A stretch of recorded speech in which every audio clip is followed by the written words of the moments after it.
Hi there, this is Isaac Smith, and this video will be on the Ruger LCR 357. First, before we get started though, let's make sure that the weapon is clear.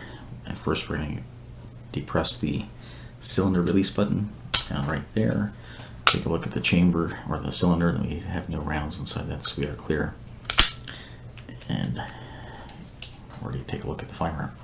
Alright, so this is a double action only 5-shot revolver.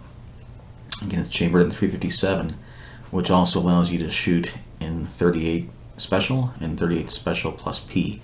So if you're a beginner shooter or a novice shooter, or perhaps maybe you don't like quite as much recoil but want to have the option to train up to a 357 Magnum, this would allow you to shoot a 38 special or a 38 special plus P round as well, which is a lot more enjoyable and a lot easier to control with follow-up shots or just to practice with.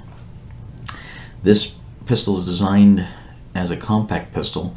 It has a barrel that's 1.8 inches long, or 1.87 inches long. It has a 1 in 16 right-hand twist to the barrel, so it gets a very short barrel, but it's not made for accuracy at long ranges. This is really designed for ranges between 0 and 12 to 15 yards.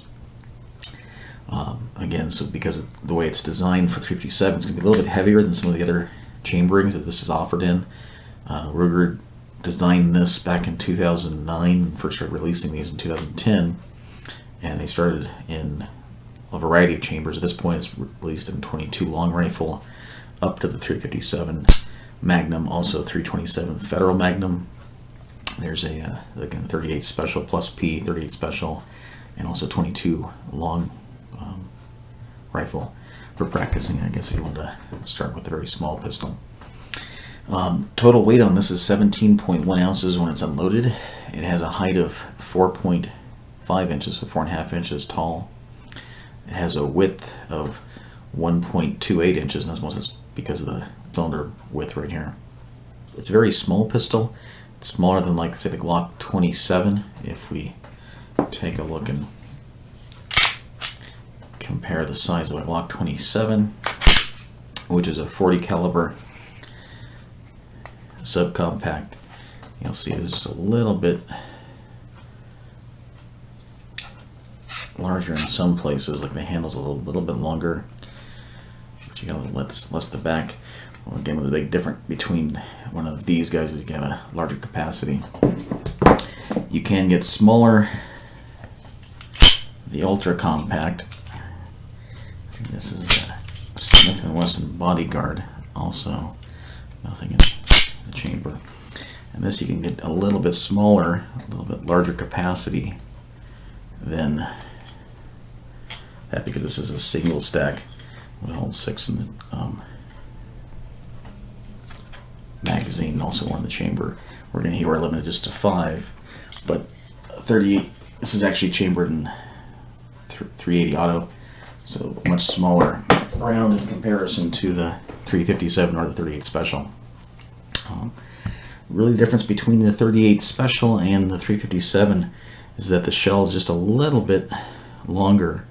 This is a 357 Magnum, a Hornady round, and this is also a Hornady 38 special. And if we take a look at the actual size difference, it's very slight.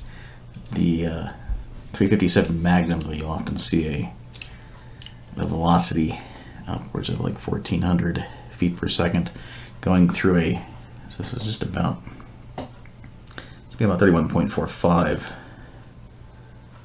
on the, so 31.45 millimeters length on the 357 Magnum. And if we take 38 special, we drop down to just about 28.9 millimeters on the 38 special.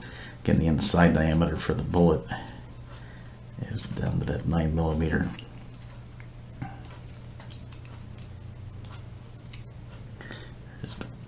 Just right above the 9.02, and it's been fired again. So, and if we go over to that 357 Magnum,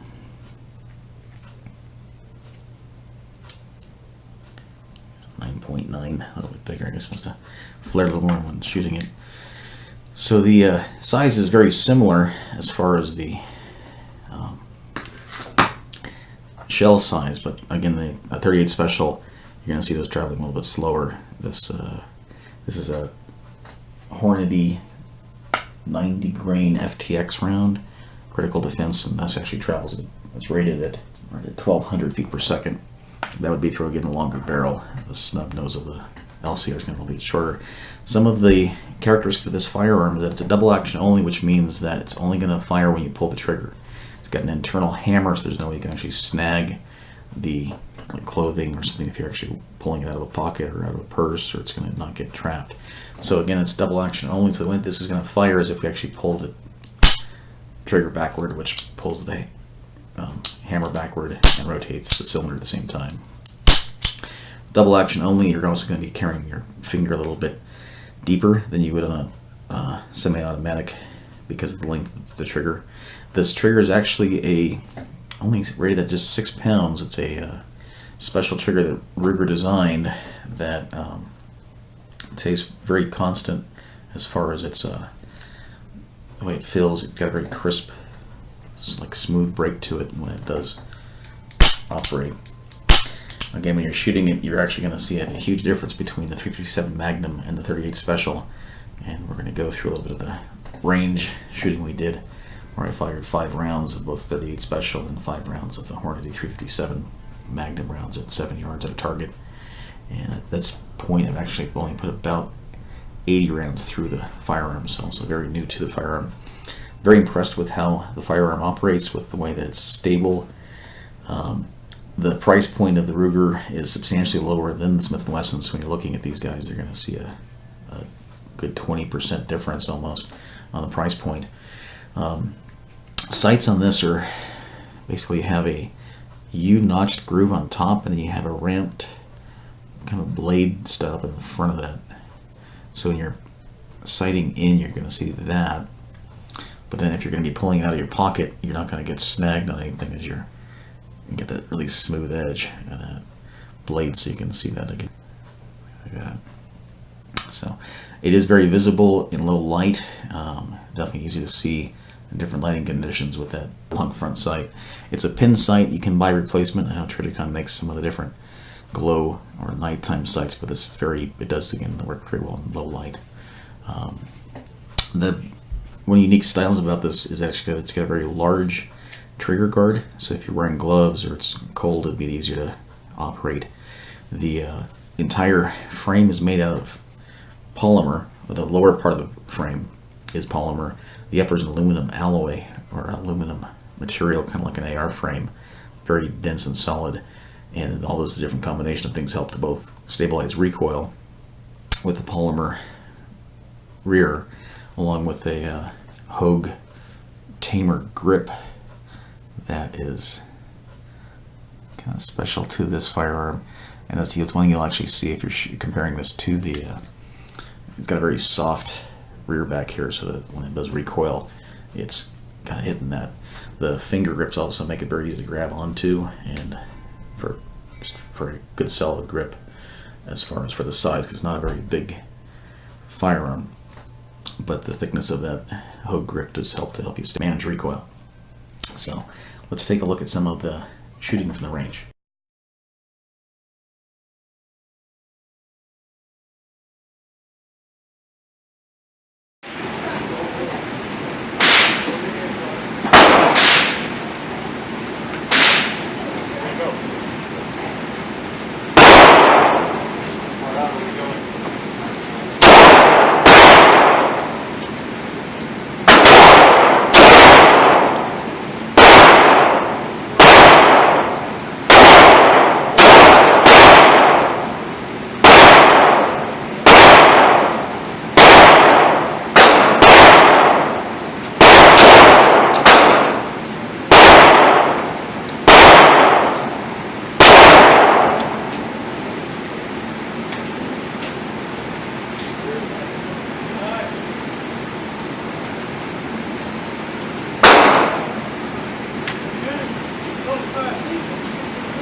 carry either of them.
So on the range, we were able to find that the Replaceable 38 Special is a lot more easy to control with recoil and I think also anticipation of pulling that trigger. All the 380 rounds were, there were 2 here, 1 there on the bullseye, and also 2 right there. And with the 357, we had 2 go way down here, which is low and to the left, which definitely is anticipating and pushing the gun forward. 1 over here, and then also tried taking 2 headshots. 1 here, and also 1 up here just outside of the off of that right head target. So, well, 357 is definitely a very powerful and fast-moving round. The 38 Special at this point definitely want to practice with to get better, and at that point continue on to the higher 357 Magnum, practicing with those to get that recoil stabilized, get speed up, and get accuracy into a tighter grouping. So, take a little more practice, but as you'll notice, it was definitely a awesome gun to shoot, very small, very solid, and what I would recommend as a backup or as a concealed carry if you're wearing enough, clothing, pants. Again, if it was in a purse or something that was going to be inside of it, be a very good concealed gun that way. But definitely would recommend the firearm to someone who's looking for an affordable and well-performing 38 Special or 38 Special Plus P or 357 Magnum concealed carry firearm.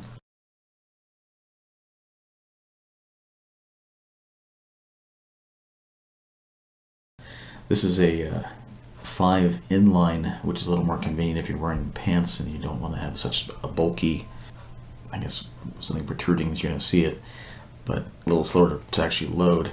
So you'll see as we're actually going through, you can take and kind of insert, pull the off of there, turn,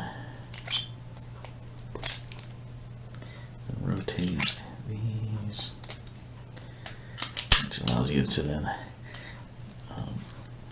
go that way. If you are, like say if you are in a purse or you're going to keep some extra rounds in your vehicle, then these are a lot faster to reload. And if you were having to do it really fast reload, this is definitely the way to go. These will work by just rotating a little back knob back here to lock them in place, and you can do the opposite to release it. Kind of insert, twist, release, and then we're all back together. And if you're not familiar with snap caps, these are made for dry fire practice training. There's definitely not a live round. You'll see these. It's just a kind of rubber back there to relax. It allows you to dry fire the firearm if you're doing safety or you're doing some dry fire practice or reloading practice, letting it get faster at all those items. So definitely recommend things like that if you're going to use this as your primary concealed carry, because definitely 5 rounds are sufficient if you're accurate. It's always good to keep practicing, keep yourself up, and get yourself there on target. So, depending on what you choose to do, I would either recommend one of these speed loaders to keep along either in the vehicle or else in your carry along, or again, one of these tough clips are also a great way to carry extra rounds so that you can use that. Another excellent option is the trigger block safety. So if you're going to be carrying this in your purse or in your pocket, again, I would never carry anything else in like the same area as your firearms. If you're pocket carrying, making sure there's not like coins or change that could possibly get in the way of that trigger guard or get into triggers you pull out and you're suddenly blocked. This allows you to pull that out of your pocket remove that, and then fire the weapon. So much safer than if you're going without a safety.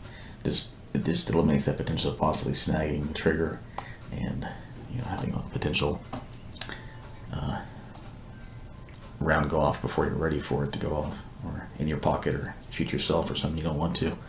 So again, a great option for safety is these little trigger safety blocks that'll easy to remove and easy to operate. But that's my opinion on some of the accessories and some good options with the Ruger LCR chambered in 357. Thanks for watching, and again, if you got any questions, please let us know in the comments below.